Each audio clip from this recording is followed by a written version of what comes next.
3월 9일 탭스 출제 예측입니다. 4년간의 기출문제 전 문항 데이터를 기반으로 반복되는 출제 패턴들을 짚어드릴 건데요. 특히 최근 시험에 부각된 특징들 위주로 정리해드리겠습니다. 저희가 물론 기출 데이터를 기반으로 나올 가능성이 높은 것들을 짚어드리지만 실제 출제 여부는 당연히 보장할 순 없고 어디까지나 탭스 시험 직전에 간단하게 점검하는 용도로 참고해주시길 바라고요. 우선 독해청에 공통적으로 단어의 정확한 쓰임새를 파악하고 응용해서 이해하는 게 매우 중요하다고 거의 매번 강조드리고 있는데요. 직전 2월 18일 시험에 출제된 빈출 단어 위주로 예를 들어 살펴보면 청해 26번 그 배우 연기가 subpar였다. 이 단어를 쪼개보면 sub은 subway, submarine처럼 무엇 무엇의 아래의 이라는 의미이고 par는 기준, 표준이라는 의미인데요. 제가 골프는 잘 모르지만 파3홀, 오버파, 언더파 이렇게 골프 용어에서도 기준 타수라는 의미로 사용됩니다. 그래서 쪼개진 단어를 다시 합쳐보면 subpar는 기준보다 아래니까 연기가 기대 수준보다 별로였다. 이렇게 응용해서 이해할 수 있겠죠. 이렇게 par가 기대 수준이라는 의미로 탭스에서 종종 출제되기 때문에 기출 예시를 좀 더 살펴보면 3월 12일 청해 21번 isn't up to par 시설은 좀 열악하다. 2월 26일 25번 not up to par 호텔 서비스 기대 이하였다. 10월 22일 21번 subpar 평소보다 못 쓴 에세이 8월 6일 8번 subpar 그 식당 기대보다 별로였다. 이렇게 출제되었습니다. 또 32번 mental benefit 적은 장난감이 정신적 이점을 제공한다. 여기서 mental은 우리가 거의 한국어처럼 쓰는 단어라서 건강이나 치료와 관련된 정신건강적인 의미만 있다고 착각할 수 있는데 정신은 그냥 신체와 대비되는 개념으로 정신건강적 측면과 더불어 지적인 능력까지 포괄하는 개념입니다. 그러니까 이 mental benefit은 이 두 가지가 포괄된 정신적 이점 이렇게 이해해야 정확하고요. 12월 2일 독해 22번 mental cognitive skill 벌의 정신적 추론 능력 7월 17일 독해 3번 mental agility and clarity 정신의 민첩성과 명확도 이렇게 기출에서도 같은 쓰임새로 많이 활용되었습니다. 36번 input and activation 활성화 방안을 위한 조언 부탁해 여기서 input은 투입이 아닌 조언이란 생소한 쓰임새로 출제되었는데요. 특히 input을 단순히 투입으로 오역하면 헷갈릴 만한 오답인 require more funding to activate 활성화 위에 더 많은 자금 요구했다는 낚시선지도 출제되었습니다. 탭스에선 인풋이 조언의 쓰임새로 꽤 자주 나오는 편이라 정리해보면 9월 23일 독해 14번 Solicit Input on Documentary Production 다큐멘터리 제작과 관련된 조언 간청 8월 5일 청해 22번 Benefit More Thanks to Women's Input 여자 조언 덕분에 투자 수익 늘어남 10월 8일 독해 18번 Assert Expertise Input 본인 전문 분야는 강력 주장하란 상사의 조언이 도움되었다. 이렇게 출제되었습니다. 또 독해에 나왔던 단어도 살펴보면 7번 Between Inducer and Induced 정신질환 전파가 Inducer와 Induced 사이에서 일어난다. 그런데 인듀서를 사전에서 찾아보면 그냥 인듀스 하는 사람 이렇게 나오는데요. 대충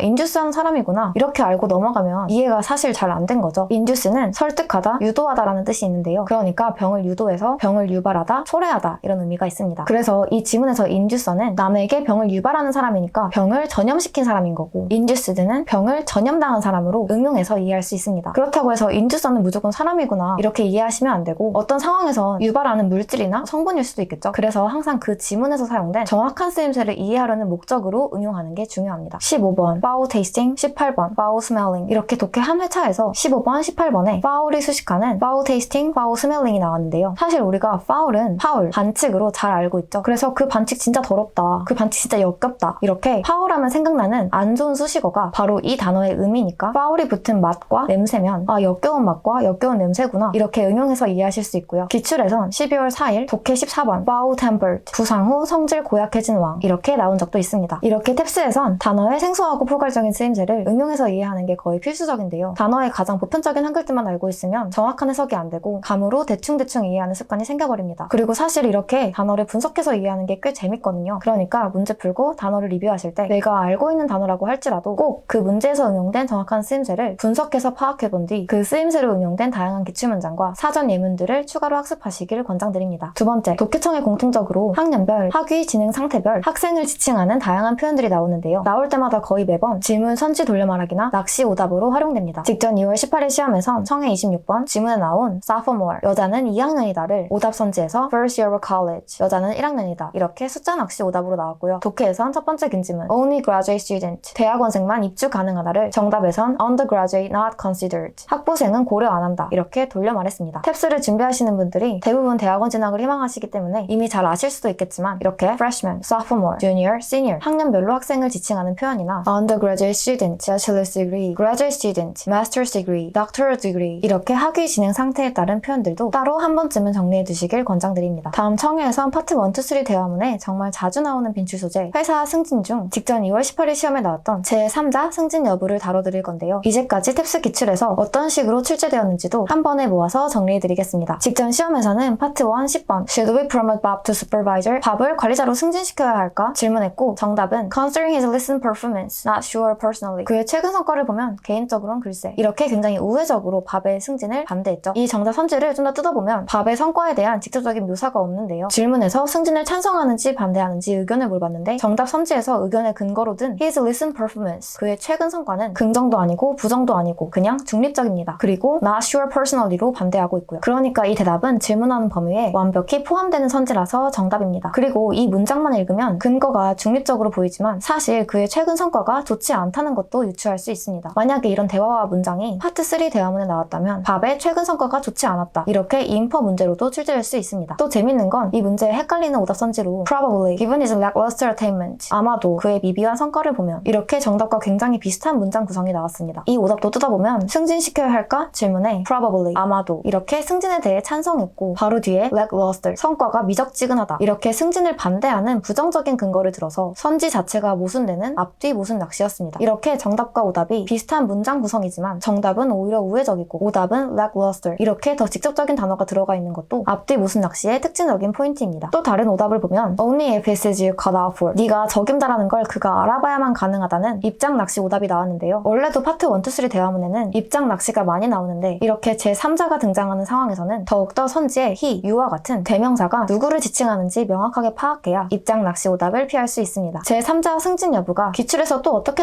나왔었는지를 몇 가지 예시로 살펴보면 4월 2일 파트 1, 7번 I'm sorry Bob was passed over for the manager promotion. 밥이 승진 못한 거 유감이야. 이런 유감 표현에 정답은 But has not supervisor material. 근데 걔가 관리자 체질이 아니긴 해. 이렇게 유감에 반대되는 근거를 들면서 공감을 안 해줬죠. 그런데 또 오답에선 Right, 이렇게 유감에 공감하고 바로 뒤에 Everyone saw it coming. 다들 예상했어. 만약 다들 예상했다면 유감이지 않았을 테니 이것도 앞뒤 모순 낚시였고요. 또 다른 오답으로 There will be more opportunities for you. 괜찮아, 너에게 기회는 또 올 거야. 이번에도 밥이 아닌 대화 상대방을 유로 지칭한 입장 낚시 오답이었습니다. 다음 3월 12일 파트 2, 19번 Feel bad for passing Fred over for promotion. 프레드 승진 안 시켜서 마음이 안 좋다. I'm worried it might affect morale. 회사 사기에 영향 미칠까봐 걱정된다는 대화에서 There's no need, he's resilient. 됐어, 걔 회복력 좋아. 이렇게 There's no need 뒤에 to worry가 생략되어 안심시키는 우회적인 반응이 정답이었습니다. 4월 16일 파트 3, 인퍼 30번 문제에서는 Awkward seeing team after the promotion review. 승진 심사 기간 이후 팀 보기 어색해. You are the right pick for the role. 에이, 걔도 네가 관리자 롤의 적임자인 걸 인정할걸. Clear the air opportunity. 그럼 이번 기회에 분위기를 풀어볼까? 이런 대화가 나왔고 Chosen for promotion over. 여자는 팀 대신 승진하게 되었다가 정답인데 승진 이후 팀 보는 게 어색해졌고 그래도 팀이 여자가 적임자인 걸 인정할 거란 포인트에서 아, 여자가 대신 승진했구나, 이렇게 유추할 수 있습니다. 제가 이렇게 기출에 나왔던 비슷한 소재들을 짚어드리는 이유는 탭스를 공부할 때 하나의 소재를 어디까지 확장하고 또 반대로 어디까지 쪼갤 수 있는지 여러 예시를 보여드리기 위함인데요. 점수대별 공부법을 적용해서 탭스 공부를 하실 때도 이렇게 적은 문제를 가지고 여러 방향으로 확장하는 공부를 하다 보면 엄청 많은 문제를 풀지 않더라도 탭스 문제풀이에 적용되는 탭스식 사고 훈련을 하실 수 있습니다. 다음 독해 연결어 유형에서 최근 들어 헷갈리는 연결어 오답이 많이 나오고 있습니다. 직전 2월 18일 accordingly, 2월 4일 nevertheless, 이렇게 2번 연속 출제되었고 그 전에도 10월 15일 instead, 9월 23일 further, 9월 16일 overall, 9월 2일 thereafter, 8월 19일 to illustrate, 이렇게 많이 나오고 있습니다. 이런 헷갈리는 연결어 오답들은 한글 정의로 생각하면 매우 그럴듯하기 때문에 실제 시험에서 낚이기 쉬운데요. 직전 시험 9번도 한글 정의로 생각하면 낚일 만한 문제였습니다. 오답으로 나온 accordingly, 따라서는 뒷문장에 앞에 현상에 기반한 결과가 나올 때 적합한 연결어인데요. 한글로 볼 때는 앞문장 근무 중 낮잠은 직원의 인내력 높인다. 뒷문장 따라서 낮잠을 잔 직원이 짜증이 나도 잘 견딘다. 이렇게 낮잠을 잔 직원을 반복하는 게 어색하지 않지만 영어에선 바로 앞에 나온 명사를 똑같이 반복하지 않습니다. 그래서 뒷문장이 앞문장을 accordingly로 이으려면 뒷문장의 주어가 employees who have taken a nap이 아니라 간단하게 대명사 they가 되어야 합니다. they를 안 쓰고 이번 문제처럼 employees who have taken a nap이 나오면 앞문장에 나온 인내력이 높아진 직원이 아니라 그냥 새로운 별개의 낮잠을 잔 직원을 의미하는 거라 인과관계로 이어지는 내용이 아니니까 연결어 accordingly 따라서로 이을 수가 없습니다. 이렇게 헷갈리는 연결어 낚시 오답을 피하려면 평소 연결어를 학습하실 때 한글 뜻만 암기하시면 안 되겠죠. 여러 번 강조드리는 만큼 꼭 실제 예문에서 정확히 어떤 논리 구조를 잇는지 연결어가 포함된 다양한 문장으로 학습하시길 권장드립니다. 마지막으로 이메일 형식의 독해 긴지문 중 지문의 순서가 답장, 첫 메일인 형태가 최근 들어 자주 출제되고 있는데요. 직전 2월 18일 시험 두 번째 긴지문 중고 가구 환불 요청 메일, 2월 4일 시험 두 번째 긴지문 G 작가 신작 서평 부탁 메일, 이렇게 두 번 연속 출제되었습니다. 이런 형태의 문제는 지문 위쪽에 답장이 먼저 나오지만 꼭 지문 아래쪽에 첫 메일부터 읽어야 한다고 짚어드렸었죠. 왜냐하면 답장부터 읽으면 맥락을 모르니까 이해도 잘 안 되고 첫 메일에 나왔기 때문에 답장에선 생략된 내용 또는 대명사를 놓칠 수도 수도 있기 때문입니다. 그리고 이렇게 놓치는 경우 답장 읽고 처음 메일 읽은 다음 다시 답장을 읽다 보니 시간 낭비도 심하고요. 그런데 이번에 한 가지 더 짚어드릴 부분은 첫 메일과 답장을 쓴 각각의 이름도 체크하라 입니다. 왜냐하면 직전 2월 18일 시험처럼 질문에 직접적으로 이름이 나오기 때문입니다. 28번 main purpose, G의 메인 목적을 묻는 질문이 나왔는데 G는 처음 메일을 쓴 구매자였으니까 답장은 빼고 첫 메일의 접점을 정답으로 골라야겠죠. 또 29번 what next, J가 다음에 할 일을 묻는 질문이 나왔는데 J는 답장을 쓴 CS 담당자였습니다. 이번 시험에만 특별하게 이름이 나온 게 아니라 이메일 형태의 지문에선 질문에 수신자나 발신자 이름이 직접 포함되는 경우가 굉장히 빈번합니다. 그런데 이 이름이 지문에 직접적으로 안 나오고 메일 아래 서명으로 들어가 있는 경우가 많은데요. 그래서 이메일 내용 부분만 정신없이 읽고 질문을 받다가 특정 이름이 나오면 순간 당황할 수 있고 이런 짧은 당황의 시간도 쌓이면 큰 시간 낭비가 될 수 있습니다. 그러니까 처음에 질문을 읽으실 때부터 이름과 메일 하단에 작성자를 매칭시켜 두시길 권장드립니다. 자, 그럼 총 정리해보자면 독해청이 공통적으로 단어의 정확한 쓰임새를 파악하고 응용해서 이해하기를 강조해드렸고 다양한 학생 지칭 표현을 알아봤고 지문 선지 돌려 말하기도 짚어드렸습니다. 청해에선 파트 1, 2, 3 대화문에 자주 나오는 제3자 승진 여부를 정리했고 독해에선 헷갈리는 연결어 오답 주의하기, 긴 지문에 답장 처음 메일 형태의 지문이 나오면 처음 메일부터 읽고 질문의 이름과 작성자 매칭시키기도 짚어드렸습니다. 이렇게 시험 보기 직전에 압축적으로 다룬 내용들 외에도 이 기출문제 전문항 상세 해설 강의를 통해 지문과 선택지, 함정 낚시 출제 패턴, 빈출 단어 수거 등을 확인하고 최신 탭스 출제 트렌드를 직접 파악해 보시길 권장해드리고요. 이번에 처음으로 탭스 시험을 보시는 분들은 이 탭스 독학 가이드 A2G 영상을 참고하셔서 시험의 전반적인 유형부터 점수별 공부법, 무료 자료들의 링크들까지 한 번에 받아가시길 추천드립니다. 그리고 점수별 공부법을 따라 시간 낭비 없이 목표 점수 달성에 딱 필요한 공부만 선별적으로 하시길 권장드리고 이 점수별 공부를 맞춤형 자료로 좀 더 편하고 쉽게 학습하고 싶으시다면 컨설탭스 점수별 맞춤형 커리큘럼도 고려해주시기 바랍니다. 컨설탭스에선 매 시험 전 문항 정답 복원을 해드리고 있는데요. 컨설탭스 카톡 채널을 친추해두시면 시험 종료 후 정답이 복원된 직후에 알림톡을 보내드리니 참고해주시고요. 그 후에 시험 당일 밤에 올라오는 총평 영상, 전 문항 상세 해설 강의까지 받아보고 싶으시다면 유튜브 구독도 부탁드려요. 그럼 이번 시험으로 모두들 한 번에 목표 점수 달성하시기 바랍니다. 감사합니다.